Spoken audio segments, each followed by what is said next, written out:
Magandang hapon mga ka-idol, at ako nga pala hindi namamasahero, at medyo nga walang tao ngayon, at dito punta ako sa tindahan at bibili at nakita ko si Boss Jamso.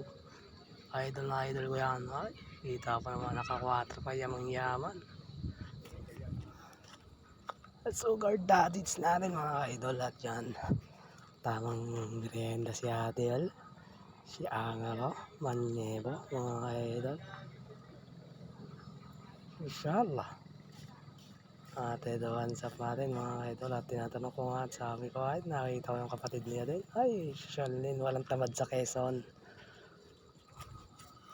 Nakaling matay.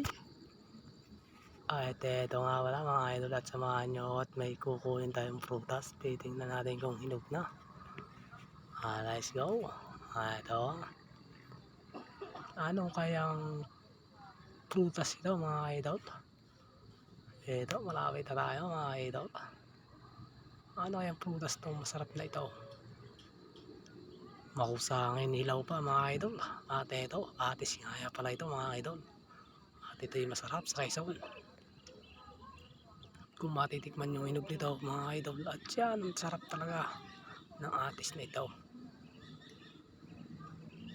Ay ito, at ito po yung malunggay mga idol. At ito naman po yung rosas natin mga idol. Mabango po yan sa loob ng bahay. At ito, at nagyayaya nga pala si Boss Joel sa atin at magtatayo ng poste. At ito na yung mga kasama natin, si John Rex at si Uno, si Matt, at ito naman si Apangol mga idol. What's up mga idol? At habang tayo naghihintay ng kasama natin mga idol, at silid ng sikat ng araw, kitang kita nyan mga idol. Habang tayo nagkaantay ng kasama, ay tama ng vlog muna tayo. At eto na nga, magkaangat natin. At ito po yung ating konsyal, si Boss Randy mga idol. Ayan no.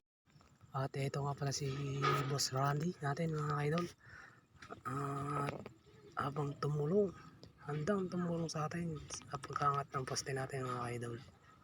At ito na nga pala si Boss Uno, si Boss Pepe, si Matthew, si John Rex, si John Carlo. Ayan.